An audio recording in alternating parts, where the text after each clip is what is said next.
اهدنا الصراط المستقيم. Bismillahirrahmanirrahim. Assalamualaikum warahmatullahi wabarakatuh.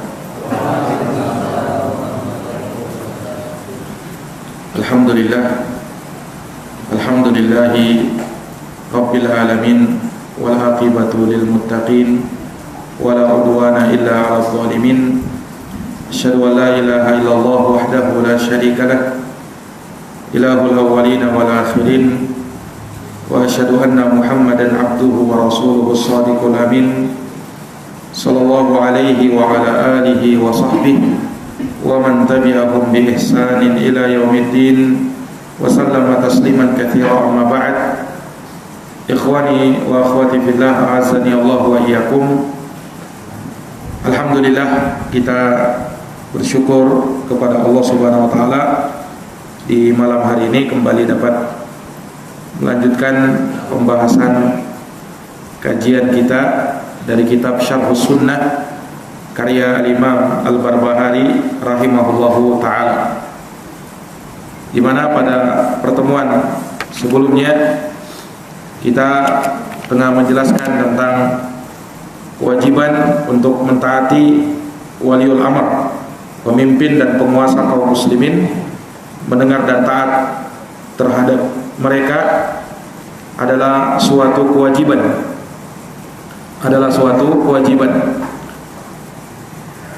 Maka di pertemuan malam hari ini kembali sedikit menyinggung tentang masalah yang mirip dengan hal tersebut, tetapi dengan penyebutan beberapa kelompok yang menyimpang di dalam masalah akidah, mendengar dan taat kepada waliul amr. Nah, kata beliau rahimahullahu ta'ala, wal khilafatu fi Quraisyin ila ayanzila Isa ibnu Maryam alaihi salam, wa man kharaja ala imamin min a'immatil muslimin fahuwa kharijiyun qad syaqqa asal muslimina wa khalafal athara famitatuhu mitatan jahiliyah. Kata beliau, dan kekhilafahan itu berada di tampuk orang-orang Quraisy. Kekhilafahan ada di tampuk orang-orang Quraisy sampai turunnya Nabi Isa putra Maryam alaihi salam. Dan barang siapa yang keluar dari ketaatan kepada imam dari imam-imam kaum muslimin, dia memberontak kepada pemimpin dari pemimpin kaum muslimin, penguasa kaum muslimin, fahuwa kharijiyun, maka orang ini adalah orang khawarij. Qad syaqqa asal muslimin, ia telah memecah belah tongkat persatuan kaum muslimin, wa khalafal athar, dan dia telah menyelisihi sunnah. Maka matinya orang seperti ini berada di atas kematian jahiliyah, berada di atas kematian jahiliyah. Nah, ikhwani fiddin, a'azzani Allahu wa iyyakum. Maka Al-Imamul Barbahari rahimahullahu ta'ala menyebutkan tentang masalah kekhilafahan, yang mana kekhilafahan yaitu kepemimpinan itu sepatutnya dipegang oleh orang-orang yang berhak untuk memegangnya, dan yang paling berhak untuk memegangnya adalah orang-orang Quraisy, sampai Allah Subhanahu wa taala menurunkan Nabi Isa alaihi salam. Dan dimaklumi bahwa ketika Nabi Isa turun ke muka bumi ini, maka yang memimpin kaum muslimin adalah Al-Imam Mahdi. Nah, yang bernama Muhammad ibnu Abdillah Al-Hasani.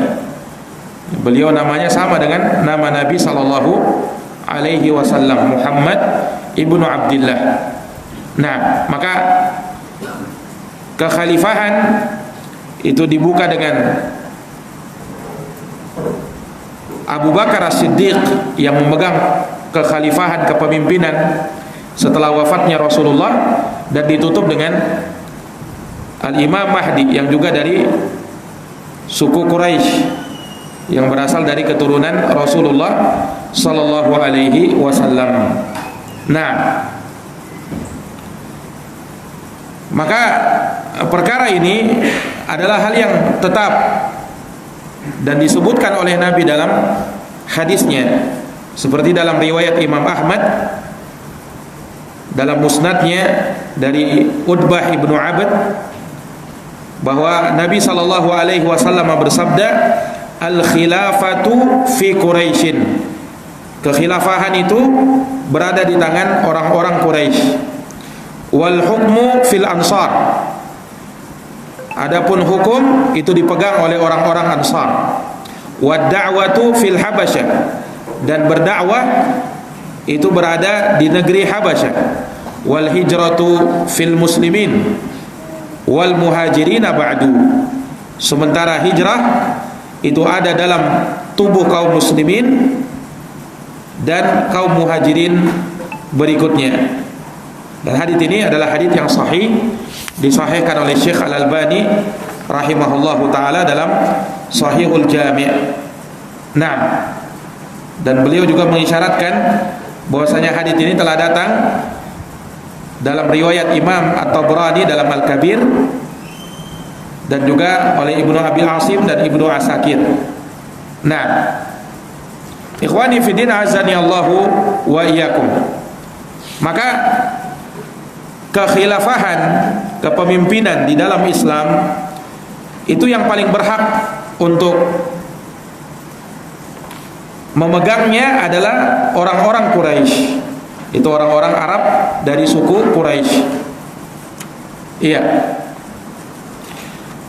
Dan disebutkan oleh para ulama bahwasanya perkara ini dipahami, ya, apabila bisa memilih pemimpin dari pemimpin-pemimpin yang ada, maka tentunya yang paling utama untuk menjadi pemimpin sebagai khalifah adalah orang-orang suku Quraisy. Nah, ini ikhwani fillah azani Allahu wa iyyakum. Ya, adapun kalau misalnya ya bersaing banyak dari manusia, dari orang-orang yang bisa menjadi pemimpin dari pemimpin kaum muslimin dan memegang tapuk kekuasaan kaum muslimin, dan semua dari mereka adalah orang-orang yang bisa untuk memegang hal tersebut, ya, maka asalnya juga dilihat apakah di antara mereka ada orang-orang yang berasal dari suku Quraisy ataukah tidak. Kalau ada, maka didahulukan orang-orang yang berasal dari suku Quraisy, ya, karena kemuliaan dan keistimewaannya, ya, sebab Nabi SAW itu berasal dari suku Quraisy. Nah, dan Nabi SAW menyebutkan hal tersebut, al-a'immatu min Quraisy, ya, imam-imam, pemimpin-pemimpin itu hendaknya dari suku Quraisy. Dalam riwayat lain, qaddimu Quraisyan wa la tataqaddamuha, dahulukan orang-orang Quraisy dan jangan kalian mendahulukan yang lain selain Quraisy. Ini kalau ada Quraisy, ini suku Quraisy yang bisa memimpin dan saleh, na'am, maka dialah yang paling berhak. Dialah yang paling berhak sesuai dengan wasiat Nabi sallallahu alaihi wasallam. Oleh karenanya para sahabat tatkala Nabi SAW meninggal dunia, ya, maka disebutkan bahwa orang-orang Ansar mengatakan minna amirun wa minkum amir. Orang-orang Ansar mengatakan bahwa dari kami ada pemimpin dan dari kalian ada pemimpin. Jadi kita buat ada dua pemimpin, dari suku Ansar dan dari suku Muhajirin. Maka Mendengarkan hal tersebut, Abu Bakar berkata kepada mereka, "Innal Arab la tudinu bihadal amr illa lihadal hayy min Quraisy." Sesungguhnya orang Arab, mereka tidak mengenal perkara ini kecuali kepemimpinan itu ya diambil atau dipegang oleh orang-orang ini, yaitu dari suku Quraisy. Nah, itu kata Abu Bakar radhiyallahu anhu sebagaimana dalam Sahih Al-Bukhari. Maka mereka pun para sahabat membaiat Abu Bakar As-Siddiq yang menjadi pemimpin mereka setelah Nabi SAW, dan Abu Bakar dari suku Quraisy. Begitu pula setelah Abu Bakar mereka membaiat Umar juga dari suku Quraisy. Kemudian setelahnya Utsman dari suku Quraisy. Kemudian setelahnya Ali bin Abi Thalib, ini juga dari suku Quraisy. Kemudian setelahnya Muawiyah. Kemudian setelahnya dari Banu Umayyah. Nah, kemudian setelahnya Banu Abbas, dan semua dari mereka ini adalah orang-orang Quraisy. Semua dari mereka adalah orang-orang Quraisy. Nah, maka asalnya sekali lagi kepemimpinan dipegang oleh mereka. Asalnya seperti itu. Iya, asalnya adalah seperti itu. Nah, akan tetapi ya, kata para ulama, apabila ada seorang pemimpin, penguasa yang dia sudah tetap menjadi penguasa, yang dia sudah tetap menjadi pemimpin, sekalipun dia bukan dari suku Quraisy, bahkan bukan dari orang Arab, tetapi ketika dia menjadi pemimpin kaum muslimin dan umat Islam telah menunjuknya sebagai pemimpin, maka kewajiban kita adalah menetapkan kepemimpinan mereka dan wajib untuk mentaati mereka di dalam hal tersebut, walaupun dia bukan dari orang-orang Quraisy. Nah, jadi ditetapkannya kepemimpinan bahkan kekhilafahan untuk orang-orang Quraisy itu mimbab yang paling utamanya memang hendaknya didahulukan mereka. Tetapi kalau misalnya tidak ada mereka, atau bahkan yang memimpin adalah orang lain bukan dari suku Quraisy, maka tetap kewajiban mendengar dan taat itu harus ada dan tetap ditegakkan. Nah, sebagian orang keliru dalam hal ini, dikiranya yang kita taati dari pemimpin Quraisy, sehingga mereka tidak mau taat kepada pemimpinnya. Nanti ketika pemimpin akhir zaman muncul, baru kita ada kewajiban mendengar dan taat. Maksudnya ketika Imam Mahdi sudah muncul, karena Imam Mahdi dari suku Quraisy, ya, baru kita taati. Nah, sementara kalau pemimpinnya bukan dari suku Quraisy, siapapun dia, maka tidak ada kewajiban mendengar dan taat. Nah, ini kekeliruan dari mereka di dalam memahami dalil-dalil yang ada. Dalilnya sahih memang. Nabi SAW menyebutkan bahwa kepemimpinan, kekhilafahan itu di tangan dan diambil oleh orang-orang Quraisy kalau memang ada. Tetapi kalau memang tidak ada atau yang memegangnya bukan dari kalangan mereka, ya maka kita tetap wajib mendengar dan taat kepada pemimpin tersebut walaupun bukan dari suku Quraisy dan walaupun bukan dari orang-orang Arab. Nah, ini yang ditetapkan oleh para ulama kita kaum muslimin rahimahumullahu taala. Nah, demikian pula kalau misalnya ada seseorang yang berkuasa melalui ya pemberontakan misalnya, kemudian dia mengalahkan pemimpin yang sebelumnya dan dia berhasil menguasai negara. Nah, maka ketika dia sudah menguasainya ya dan menjadi pemimpin, maka kaum muslimin yang lain hendaknya tunduk dengan kekuasaan mereka yang sudah menjadi pemimpin tersebut untuk menjaga jangan sampai darah kaum muslimin tertumpah lebih banyak. Iya. Makanya ketika ada seorang yang memimpin dengan cara menggulingkan penguasa yang sebelumnya dan dia berhasil lalu menjadi pemimpin, maka tidak boleh dikatakan ini kepemimpinannya tidak syah, harus digulingkan lagi. Maka kalau seperti itu jadinya, maka akan banyak terjadi pertumpahan darah, dan itu adalah perkara yang tidak diinginkan oleh Islam.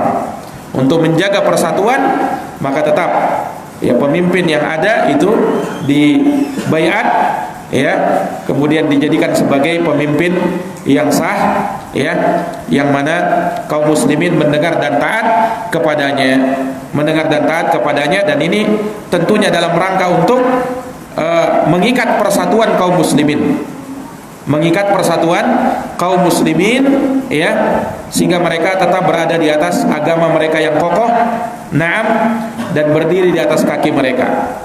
Dan juga dari sini kita bisa tahu bahwasanya pemimpin tersebut tetap wajib untuk kita taati, entah pemimpin tersebut adalah pemimpin yang zalim, apalagi pemimpin yang baik. Nah, kita wajib mendengar dan taat. Itu adalah akidah ahli sunnah wal jamaah, selama mereka tidak melihat kekufuran dari pemimpin mereka. Ya, kalau hanya perbuatan maksiat, ya bukan artinya meremehkan perbuatan maksiat, tidak. Tetapi wasiat Nabi, ya, tetap mendengar dan taat. Wa in duriba dhahruka wa ukhidha maluk. Sekalipun hartamu harus diambil dan punggungmu harus dipukul. Nah, itu kan kezaliman. Tetapi kata Nabi, isma wa ati, tetap dengar dan tetap taat kepada pemimpin yang seperti itu. Nah, ini akidah ahli sunnah wal jamaah. Maka tidak boleh bagi seorang muslim untuk keluar dari ketaatan kepada penguasanya, apalagi ketika suasana sudah aman, kemudian stabilitas keamanan sudah mulai membaik di tengah-tengah kaum muslimin. Naam, maka jangan dia merusak lagi apa yang sudah aman, apa yang sudah tertib, apa yang sudah stabil, ya, dikarenakan alasan bahwasanya pemimpin ini tidak baik, pemimpinnya zalim, pemimpinnya adalah orang yang fajir, pemimpinnya tidak baik. Nah, ini bukan menjadi dalil untuk kita boleh keluar dari ketaatan kepada mereka. Nah, makanya dalil-dalil sangat banyak yang menerangkan akan perkara ini. Iya, Rasulullah pernah bersabda, "Man atakum," barang siapa yang datang kepada kalian, "wa amrukum jami'un," sementara urusan kalian itu berkumpul, yakni di bawah kepemimpinan yang sah, datang orang ini yuridu ayyashqa asakum, dia ingin memecah belah tongkat persatuan kalian, wa yufarriqu jama'atakum, dan dia ingin memecah persatuan kalian, faqtuluhu, bunuhlah dia, kata Nabi, kainan mangkana, siapapun orangnya, siapapun orangnya. Nah, ini kata Nabi SAW menunjukkan apa? Betapa pentingnya persatuan kaum muslimin, dan tidak boleh ada yang memecahkannya atau memecah belahnya, ya, karena hal tersebut dari perkara yang sangat berbahaya bagi ummatul Islam. Nah, ikhwani fiddin rahimani wa rahimakumullahu ta'ala, maka ini dari perkara yang harus dipahami, iya, bahwasanya sekali lagi asalnya memang kepemimpinan, kekhilafahan bahkan itu di tangan dan dipegang oleh orang-orang Quraisy. Kalau memang ada, kalau memang mereka ada menjadi pemimpin, maka dia yang paling berhak. Tetapi ya, ketika misalnya tidak ada, seperti di negeri kita misalnya, mana ada orang-orang Quraisy. Nah, iya, maka tetap ketika yang memimpin kita adalah seorang kaum muslimin, dari kaum muslimin, ini presiden kita pada hari ini, maka kita wajib untuk mendengar dan taat kepada presiden kita. Kita doakan dia, kita muliakan dia, ya, tanpa menutup mata dari apa yang terjadi mungkin dari kekeliruan dan kesalahan. Tetapi kewajiban kita adalah mendoakan penguasa kita, bukan malah menjelek-jelekkan penguasa kita. Itu bukan dari manhaj ahli sunnati wal jamaah. Nah, ikhwani fiddin azani Allah wa iyyakum, dan di sini beliau menjelaskan bahwasanya sampai Allah menurunkan Nabi Isa putra Maryam, dimaklumi bahwasanya Nabi Isa alaihi salam akan diturunkan oleh Allah Subhanahu wa taala ke bumi ini, karena Nabi Isa itu belum meninggal, belum mati. Nah, tidak seperti yang diyakini oleh sebagian orang bahwa Nabi Isa alaihi salam telah mati. Nabi Isa diangkat oleh Allah Subhanahu wa taala dan hidup di atas langit. Beliau berada di langit yang kedua, dan nanti akan turun menjadi hakim yang adil, mematahkan salib dan kemudian membunuh babi-babi dan membunuh Dajjal, sebagaimana yang disebutkan di dalam hadits-hadits yang sangat banyak terkait dengan hal tersebut. Nah, beliau ingin mengisyaratkan di sini bahwasanya sampai turunnya Nabi Isa, Ya, yang memegang kekuasaan tatkala itu adalah Muhammad bin Abdullah Al-Mahdi, yang kita kenal dengan Imam Mahdi. Beliau dari keturunan Rasulullah sallallahu alaihi wasallam, dari keturunan Al-Hasan bin Ali bin Abi Thalib. Nah, sehingga ikhwani fiddin, ini menunjukkan bahwasanya pemimpin terakhir umat Islam pun dari kalangan orang-orang Quraisy. Awalnya dari suku Quraisy yaitu Abu Bakar, dan ditutup dengan suku Quraisy pula yaitu Imam Mahdi. Nah, ini para jamaah yang dirahmati dan dimuliakan oleh Allah Subhanahu wa taala. Iya, maka ini dari perkara yang harus kita pahami dari akidah dan manhaj ahli sunnati wal jamaah di dalam permasalahan ini. Nah, kemudian kita bisa melihat ya bahwasanya siapa yang keluar dan memberontak kepada imam kaum muslimin, pemimpin kaum muslimin, penguasa kaum muslimin, fahuwa kharijiyun, maka dia adalah orang khawarij. Dia adalah orang khawarij, kata beliau rahimahullahu ta'ala. Qad syaqqa asal muslimin, dia telah memecah belah tongkat persatuan kaum muslimin, wa khalafal athar, dan menyelisihi sunnah, famitatuhu mitatan jahiliyah, maka matinya dalam keadaan mati jahiliyah, mati jahiliyah. Nah, maka ini dari perkara yang beliau ingatkan kepada kita akan haramnya kudeta, memberontak, keluar dari ketaatan kepada waliul amr sampai memecah belah tongkat persatuan. Ya, hanya dengan alasan bahwasanya pemimpin kita ini telah melakukan kemaksiatan atau melakukan kezaliman atau melakukan penyelisihan terhadap agama. Ya, nah inilah pemahamannya orang-orang khawarij. Ya, pemahamannya orang-orang khawarij. Ya, mereka akan keluar dari ketaatan kepada penguasanya hanya dikarenakan penguasanya misalnya mereka sangka, itu pun kalau benar sangkaan mereka mengiranya ini penguasa yang tidak adil, penguasa yang zalim. Nah ini ikhwani fillah azani Allah. Maka khawarij ini adalah kelompok yang sesat dan menyesatkan. Iya, yang mana kelompok ini cikal bakalnya sudah ada di masa Nabi sallallahu alaihi wasallam. Ini yang dikenal dengan Dzul Khuwaisirah. Masyhur dalam kisahnya, Dzul Khuwaisirah ini yang sangat lancang menegur Nabi SAW. Dia berkata kepada Nabi ketika melihat Nabi sedang membagi harta ghanimah, harta rampasan perang. Apa kata Dzul Khuwaisirah ini? I'dil ya Muhammad fa innaka la ta'dil, fa innaka lam ta'dil. Berlaku adillah wahai Muhammad, karena engkau tidak berlaku adil. Lancangnya berkata seperti itu kepada Nabi. Nah, mendengarkan itu sahabat pun marah sampai Umar minta izin kepada Nabi, ya, supaya memenggal leher munafik ini, kata Umar bin Khattab. Tapi Nabi melarangnya. Nah, jangan sampai orang mengira bahwa Nabi Muhammad akan membunuh sahabatnya. Nabi larang Umar bin Khattab untuk melakukan hal tersebut. Tapi Nabi bersabda, wailak, betapa celakanya engkau. Famay ya'dil idalam a'dil. Siapa lagi yang bisa berlaku adil kalau aku tidak bisa berlaku adil? Ya, Dzul Khuwaisirah inilah cikal bakalnya pemahaman khawarij setelah itu. Makanya ketika orang ini setelah itu dia pergi, maka Nabi bersabda, yakhruju min di'i hada, akan keluar dari keturunan orang-orang ini, dari jenis dia, kaumun, suatu kaum, orang-orang khawarij, takhiruna sholatakum ila sholatihim.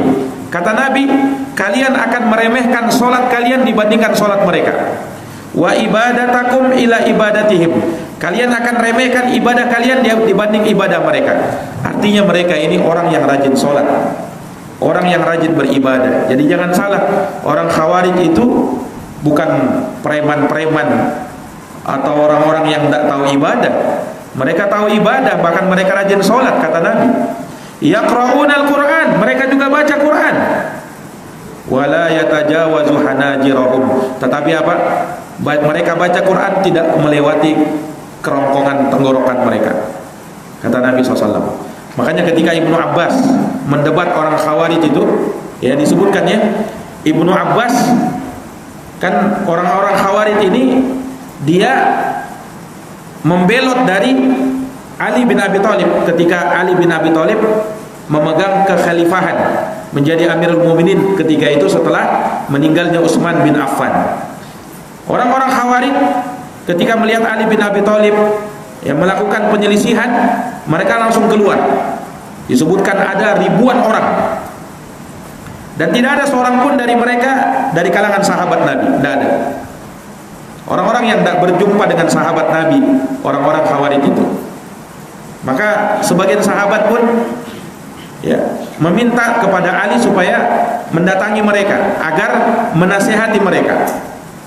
Di antara sahabat itu adalah sahabat Ibnu Abbas. Ibnu Abbas anak pamannya Nabi Sallallahu Alaihi Wasallam.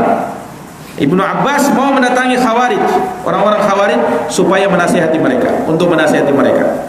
Maka Ibnu Abbas datang mendatangi mereka di Nahrawan ketika itu. Ibnu Abbas ketika mendatangi mereka, Ibnu Abbas sudah berkata, mensifatkan keadaan mereka ini. Dari kejauhan aku mendengar suara gemuruh orang-orang Khawarij. Suara gemuruh apa? Mereka sedang baca Quran. Bayangkan, saking banyaknya di antara mereka baca Quran itu sampai bergemuruh suaranya. Kemudian Ibnu Abbas datang kepada mereka. Ini orang-orang yang membelot kepada Ali bin Abi Thalib. Iya.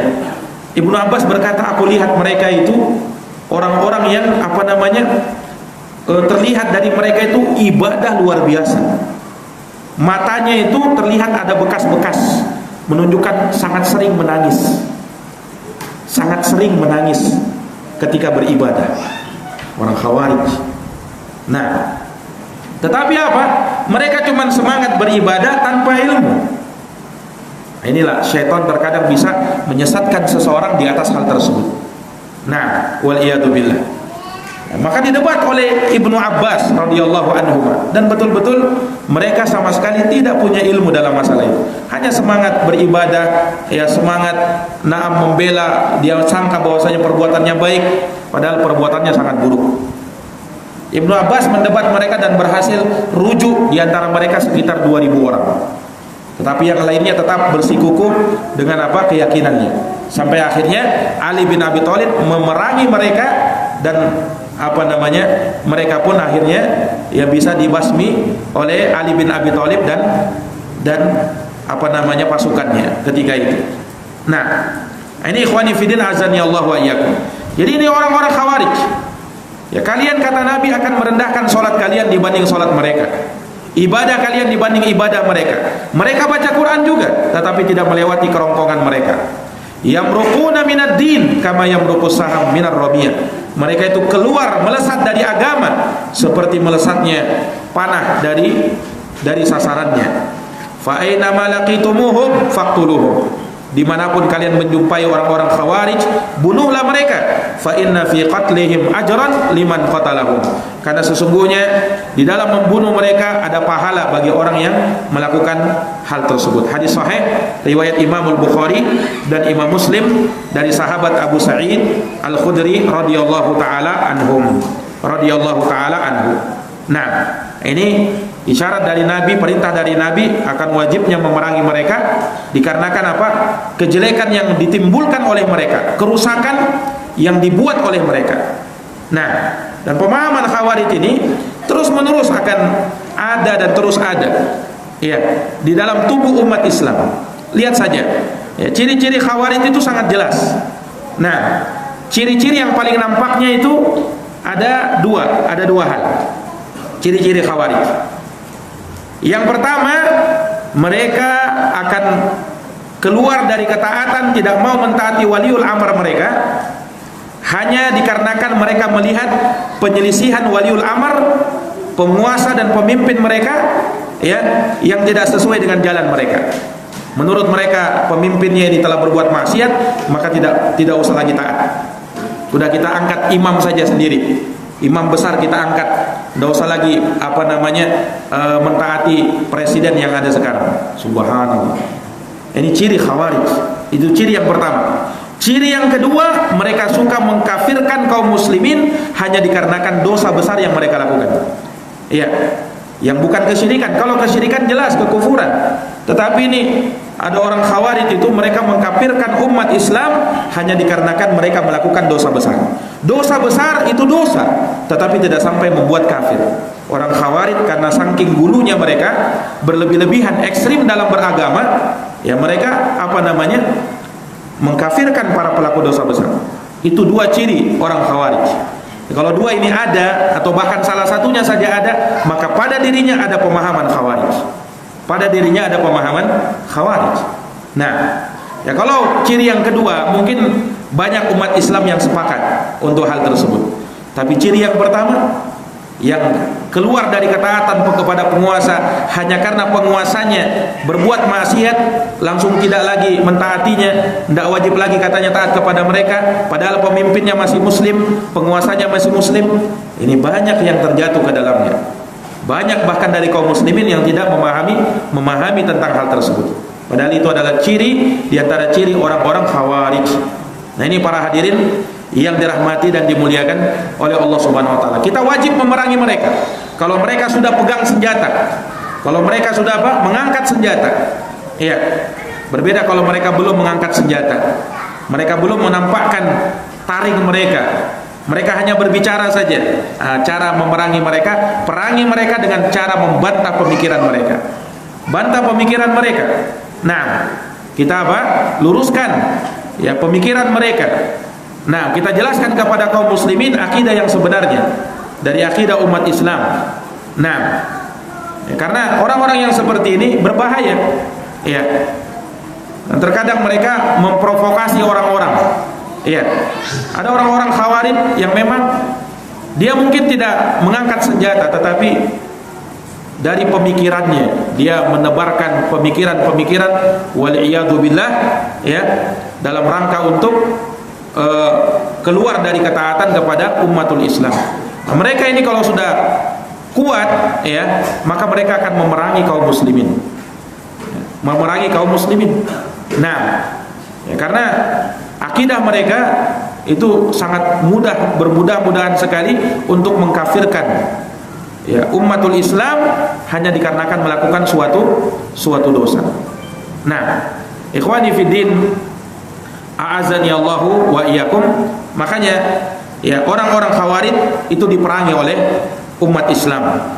Dan yang paling besarnya yang memerangi hal tersebut adalah Ali bin Abi Thalib. Dalam kisah yang tadi kita sebutkan, Ali bin Abi Thalib memerangi mereka di daerah Nahrawan.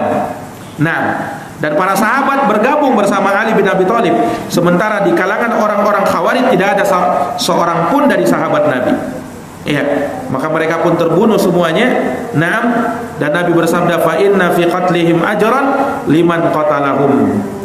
Dan itu juga menunjukkan apa keutamaan sahabat Ali bin Abi Thalib radhiyallahu taala anhu. Beliaulah yang merealisasikan sabda Nabi SAW dalam memerangi orang-orang Khawarij. Nah, kemudian di sini beliau mengatakan bahwasanya orang-orang Khawarij itu mereka telah memecah belah tongkat persatuan kaum muslimin dan menyelisih sunnah Nabi, maka matinya mati jahiliyah. Iya, matinya mati jahiliyah. Ini akibat perbuatan mereka. Iya, akibat perbuatan mereka. Nah,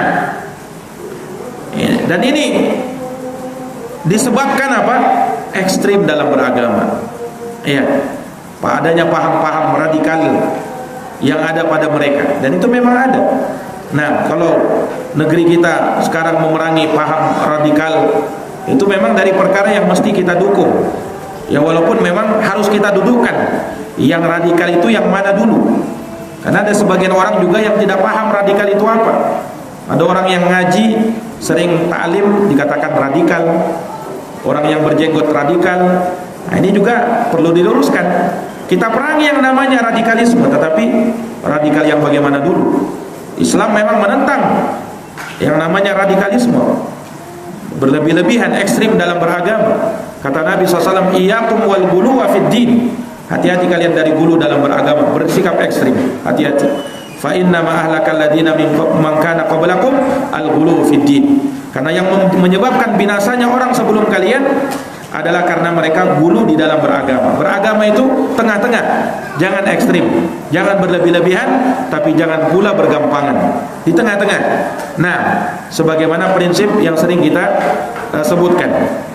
Dan mereka ini menyelisihi sunnah, ini menyelisihi hadits-hadits Nabi SAW yang sangat banyak, memerintahkan untuk komitmen dengan penguasa dan selalu mendengar dan taat kepada penguasa kaum muslimin. Kemudian mereka ini kata Nabi karena menyelisih sunnah matinya mati jahiliyah. Ya, karena diantara sifat jahiliyah ya mereka itu berpecah belah. Mereka itu suka berpecah belah dan tidak mau bersatu bersama imam kaum muslimin. Nah, maka mirip dengan orang-orang jahiliyah. Bukan artinya mereka kafir, bukan. Tetapi matinya mati di atas kejahiliahan, yakni sama seperti orang-orang jahiliyah terdahulu yang mana mereka ini memang ya tidak bersatu di bawah persatuan kaum muslimin atau pemimpin kaum muslimin. Baik. Ikhwani fillah azani Allah wa iyyakum, mungkin ini yang bisa kita paparkan dalam pertemuan ini. Subhanakallahumma wa bihamdik, asyhadu an la ilaha illa anta, astaghfiruka wa atubu ilaik. Wassalamualaikum warahmatullahi wabarakatuh.